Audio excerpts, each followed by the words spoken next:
Though Hollywood enjoyed an encouraging theatrical rebound in 2021, there's still tremendous uncertainty about the future of the industry, especially with so many non-blockbuster films bombing catastrophically at the box office. Even with special circumstances being accepted, studios are going to be extremely cautious about greenlighting sequels to films that failed to turn a profit. As such, it's damn near certain that these 10 stumbling IP are dead in the water where movies are concerned.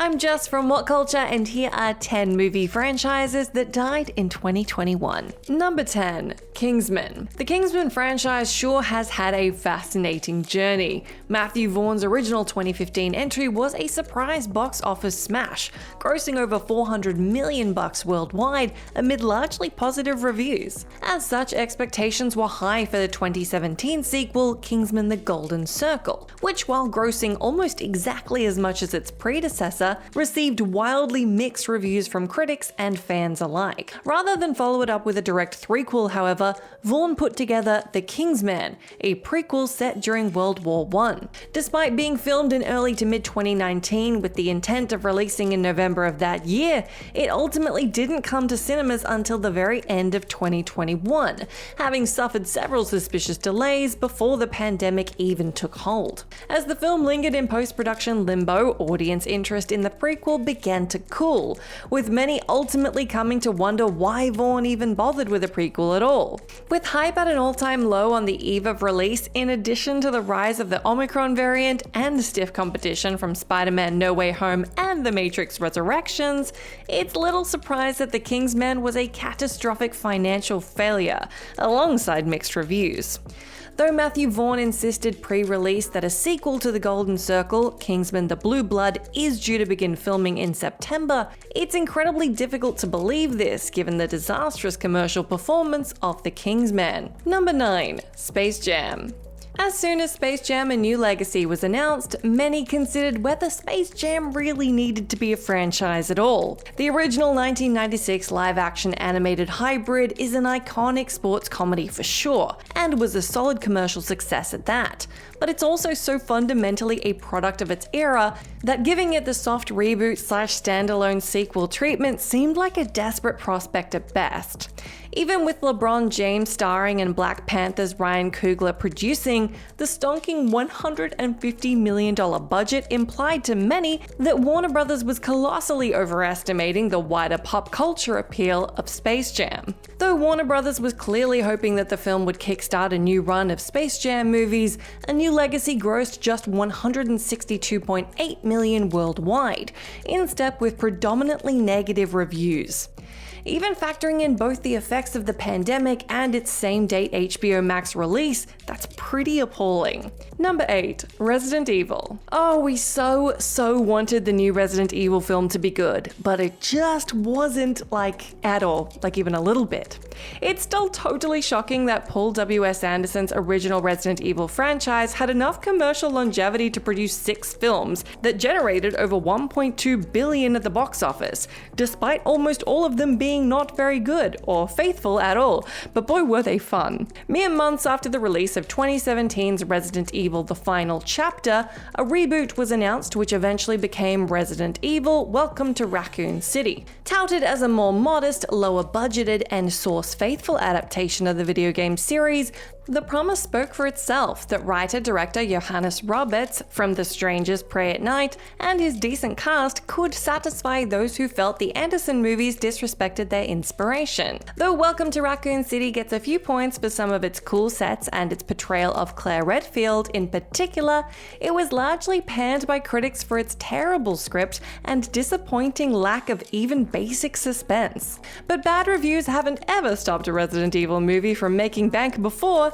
yet in this case, perhaps combined with the pandemic, poor marketing, and franchise fatigue, audiences just didn't turn up for it. Number 7. G.I.JOE. The series began with 2009's G.I. Joe: The Rise of Cobra, which grossed barely $300 million against a stonking $175 million budget amid mixed to negative reviews. The franchise then went dormant for a few years until it was given a glorified soft reboot in 2013 with G.I. Joe Retaliation, shifting the focus to Dwayne Johnson's Roadblock. Though it was more sensibly budgeted this time around and proved more successful, making $375.7 million against a $130 to $150 million budget, that still wasn't anywhere near the gangbusters numbers Paramount was clearly hoping for with Johnson's involvement. In 2018, they made one more go of it by announcing an origin story reboot, Snake Eyes, which hit cinemas this past summer following an extremely lukewarm marketing campaign. Despite a solid lead performance from Henry Golding, Snake Eyes was largely dismissed by critics as a generic, sloppy action vehicle. With an estimated budget of $110 million, it grossed a risible $40.1 million worldwide, ensuring the planned follow-up film has evidently been quietly cancelled. Number 6. Harley Quinn / Suicide Squad. This one really stings. While Margot Robbie's Harley Quinn is of course part of the wider DC extended universe, she's really become something of a brand name franchise unto herself, such that both Suicide Squad movies were heavily hinged on her presence, even more so than Jared Leto's Joker, which I think we can all agree is a good thing. Harley was the undeniable breakout character of David Ayer's 2016 Suicide Squad, Robbie's portrayal largely being credited with ensuring the film's massive commercial success, such that the Harley-centric spin-off Birds of Prey was quickly greenlit. Yet despite solid reviews and a more modest $100 million budget, the superhero flick was a major commercial disappointment, barely cracking $200 million worldwide. Nevertheless, Warner Bros. Decided to give Harley one more shot by folding her back into the squad for James Gunn's R-rated standalone sequel, The Suicide Squad. Though the wacky tentpole received some of the strongest reviews of any DC movie to date, it failed to recoup even its $185 million budget, credited to myriad factors from its R rating to its simultaneous HBO Max release, the pandemic, audience disinterest in the DCEU, a lack of star power, and also confusion over whether it was a sequel or a reboot. With 2 commercial duds in a row and rumors swirling that Robbie might be done with playing Harley, it seems incredibly unlikely we're going to get any further DC movies centered on either Harley or the Suicide Squad. Number 5. Home Alone. While the general public is scarcely conscious of any of the movies beyond the Macaulay Culkin starring first 2, we're now 6 films deep into this shambling zombie of a franchise. The theatrically released Home Alone 3, focused on a new kid, was a modest commercial success back in 1997, but not enough for Fox or John Hughes to push for a direct sequel. After this, the made-for-TV follow-up Home Alone 4, Taking Back the House, was aired in 2002, to near universal disdain from critics and fans alike, enough that few bothered to pay much attention to the next TV movie sequel, Home Alone: The Holiday Heist, which was also panned. But with Disney attempting to regurgitate every brand name in their cachet in order to prop up Disney Plus, it was of course just a matter of time before Home Alone got the reboot treatment. And late last year, the execrable Home Sweet Home Alone hit the streaming platform. While not quite as insultingly terrible as the 2 previous films, this was still a cynical, lazy cash-in with little viable reason to exist beyond gross brand awareness,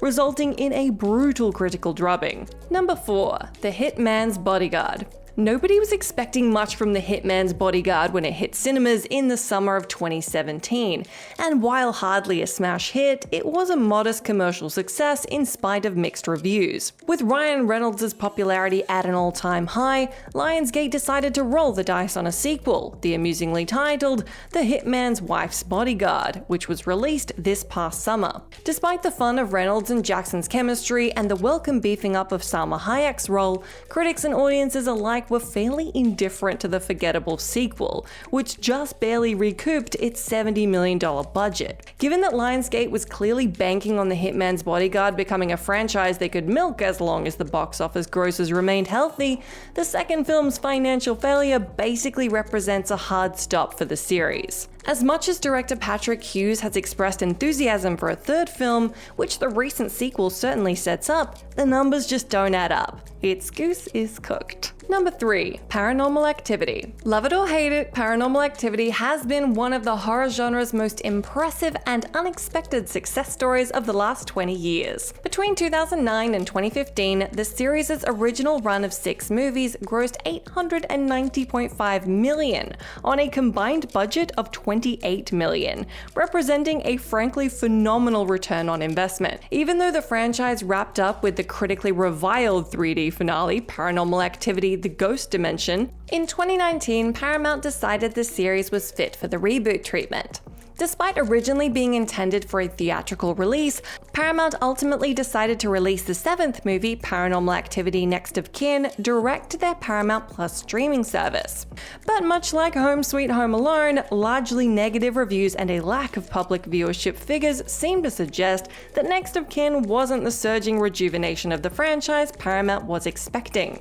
With nobody involved with its production even hinting at a sequel, it's fair to assume that the IP is going into hibernation once again. Number 2. The Matrix. No major franchise movie released this past year proved more bewildering or polarizing than The Matrix Resurrections, arriving almost 20 years after The Matrix Revolutions seemingly ended the series on its own divisive, commercially underwhelming note. Well, Lana Wachowski's fascinatingly unsatisfying beast of a 4th film almost seems to exist in spite of itself. It's a deeply meta sequel that lampoons the very idea of belated sequels, and sees Wachowski quite literally dressing down Warner Brothers in the movie for trying to keep the franchise alive without her. Despite enormous hype, The Matrix Resurrections opened to mixed critical reviews and an underwhelming B- cinema score, representing the series' lowest audience score to date. With lukewarm word of mouth quickly spreading, it's little surprise that the $190 million blockbuster, which also released on HBO Max on the same day,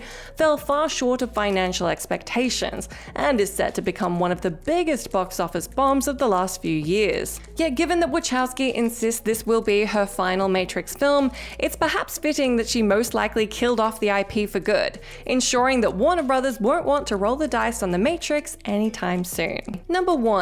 Infinite. The recent Mark Wahlberg starring actioneer Infinite is especially interesting as a case because, unlike every other movie on this list, it was actually the first entry into a prospective franchise that Paramount was clearly hoping would be their next big IP. The big-budget sci-fi blockbuster was mounted as a cynical hybrid of modern superhero movies, The Matrix and the Jason Bourne thriller movies, while unsurprisingly proving not nearly as entertaining as any of those. Paramount gave the film a pretty definitive vote of no confidence, however, when they cancelled its original theatrical release, allegedly due to the pandemic, and dumped it on Paramount Plus a mere month later. Worse still, the first trailer dropped less than 2 weeks before release, and it largely wasn't screened for critics, who unsurprisingly panned it into the ground when they had to watch it on their own dime on Paramount Plus. It's painfully clear watching the film that this was intended to be the first in a new series of hit sci-fi action flicks. But between Paramount sending it out to die and the subsequent lack of reported viewing figures, it's ultimately just another planned movie franchise that stalled before it even got going. And that's our list. Do let me know down in that comment section if you can think of any other movie franchises that died in 2021. As always, I've been Jess from What Culture. Thank you so much for hanging out with me. If you like, you can come say hi to me on my Twitter account where I'm at Jess McDonald, but make sure you stay tuned to us here for plenty more great content.